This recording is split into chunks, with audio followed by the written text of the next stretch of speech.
નમસ્કાર દર્શક મિત્રો, હું છું એડવોકેટ સોનલ બારિયા. આપ સર્વનું સ્વાગત છે મારી ચેનલ વિકલ્પ વિજ્ઞાનમાં.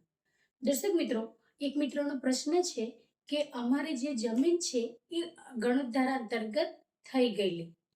પછીથી એ જમીન જે તે ગણોતના આપેલી ત્યાંથી અમને જે તે હુકમ થઈને અમારા નામે ફરી થઈ ગઈ છે, પરંતુ જે ગણોત પાસેથી જમીન અમારા નામે થઈ તો ત્યાર પછી જમીન અત્યારે અમારી પાસે છે, પરંતુ તેની અંદર એવો ઉલ્લેખ નથી કરવામાં આવ્યો કે આ જમીન છે એ જૂની શરતની છે કે નવી શરતની. તો હવે એનો જે ઉલ્લેખ નથી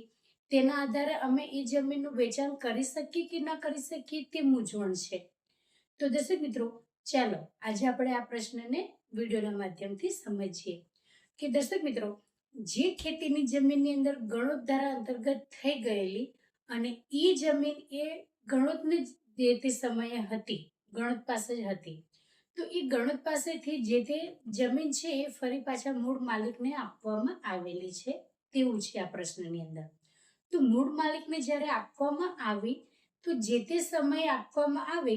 તે સમયે કદાચ નવી શરતની જમીન ન પણ હોય એવું બની શકે. એટલે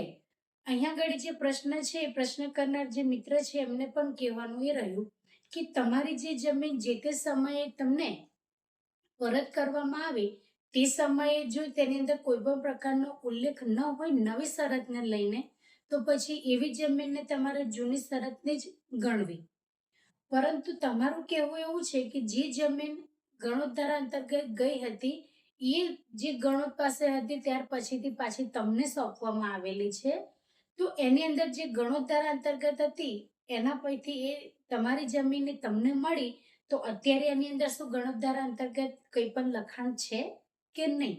જો ગણોતધારા અંતર્ગત મળેલી જમીનને તમે એવું કહી રહ્યા છો કે ગણોતધારા અંતર્ગત થઈ ગયેલી, એટલે એનો મતલબ એ પણ સમજી શકાય કે એ ફરી પાછી નોર્મલ, એટલે કે જે ગણોતધારા અંતર્ગત હતી ત્યારથી એ ખેતીની જમીનની અંદર પાછી કન્વર્ટ થઈ ગઈ. જો એની અંદર ગણોતધારા અંતર્ગતનો આવતી જમીન એવો ઉલ્લેખ હોય તો પછી એવી જમીનની તમારે વેચાણ કરી શકાય નહીં. પરંતુ તમારા 7/2 ઉતારાની અંદર જો ગણોતધારા અંતર્ગત જમીન ન ઉલ્લેખ્યું હોય અને એની અંદર નવી શરતની જમીન પણ ના ઉલ્લેખ હોય અને ખાલી ખેતીની જમીન જે નોર્મલ વ્યક્તિને હોય છે કે ભાઈ ખેતીની જમીનને આ એનું ખેતરનું નામ કે ભાઈ ચલો વડવાળું, આંબાવાળું, રાફડાવાળું, ડુંગરવાળું કંઈ પણ એવું લખાણ હોય છે, બરાબર, 7/2ની અંદર જે પણ ખેતર હોય છે તેનું,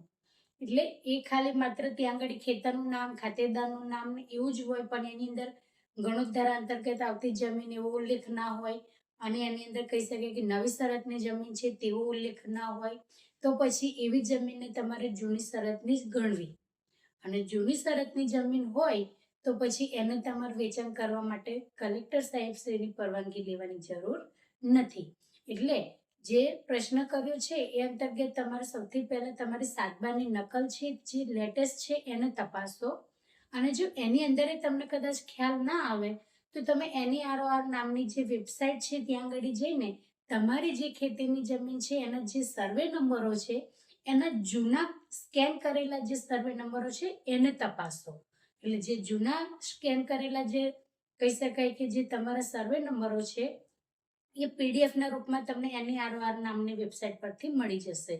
તો ત્યાં આગળ તમે અંદર એ વાંચશો તો ત્યાં આગળ તમારો જે જૂનો જે બહુ જ વર્ષો પહેલાના જે ડેટા છે એ તમને ત્યાં આગળ જોવા મળશે. તો શું તેની અંદર પણ હવે પછી જે જમીન તમને પરત કરવામાં આવે છે એ નવી શરતની ગણવી અથવા ગણોતધારા અંતર્ગત જ ગણવી એવો કોઈ ઉલ્લેખ છે કે નહીં એ પણ તમે તપાસી શકો છો. અને એ રીતના તમે તમારી જે જમીન છે તપાસીને અને પછી તમે નિર્ણય લઈ શકો છો કે આ જમીનનું વેચાણ કરવું કે ન કરવું. એટલે સૌથી પહેલા તો તમે તમારા પોતાના ખેતરનો જે રેકોર્ડ છે એ જ તપાસો. ગામ નમૂના નંબર 6ની અંદર જે તે નોંધો પડી હોય છે એની અંદર ક્યારેક ઉલ્લેખ હોય છે તો તમે એ પણ તપાસી શકો છો. પરંતુ NEROR નામની જે વેબસાઇટ છે ત્યાં આગળથી તમારા જૂના સ્કેન કરેલા જે કહી શકાય કે સર્વે નંબરો છે એ મળશે, અને ત્યાં આગળથી તમારે પોતાની જે વિગતો છે કે જે તમારા પિતાજી છે, એમના પિતાજી છે, આ જમીન તમારી પાસે ક્યાંથી આવી એ અંગેનું જે માર્ગદર્શન છે એ અંદર હોય છે. જો ખરીદ કરેલી હોય તો ખરીદનાર અને વેચનાર વ્યક્તિના પણ નામ અંદર હોય છે. અને તમારે પેઢી દર પેઢી વડીલોપાર્જિત મિલકત હોય તો એ પ્રમાણે પણ તમારા અંદર જે તે કહી શકાય તેમ કે નામો હોય છે. એટલે અહીંયા આગળ સૌથી પહેલા તમે રેકોર્ડ્સ ચેક કરો અને ત્યાર પછી તમે જો સ્વાભાવિક છે કે એની અંદર ગણોદ્ધારા અંતર્ગત આવતી જમીનનો ઉલ્લેખ ન હોય સાતબારની અંદર, અને બીજી બાબત એ છે કે નવી શરતની જમીન ના લખેલું હોય તો પછી તમારે એને એવું જ અનુમાન લગાડવાનું રહેશે કે તમારી જે ખેતીની જમીન છે એ જૂની શરતની જ ગણાશે, અને એ રીતે તમારે વેચાણ કરવું હોય તો તમે તેનું વેચાણ કરી શકો છો. પરંતુ સૌથી પહેલા તમે આ જે ડોક્યુમેન્ટ છે એ બધા તમે તપાસ કરી લો. તો દર્શક મિત્રો, આ જ રીતના ઇન્ફોર્મેટિવ વિડીયો હું મારા ચેનલના માધ્યમથી તમારી સમક્ષ રજૂ કરતી રહું છું. જો તમને વિડીયો સારો લાગ્યો હોય તો તેને લાઈક કરજો, શેર કરજો અને ચેનલને સબસ્ક્રાઈબ કરજો. જય હિન્દ, જય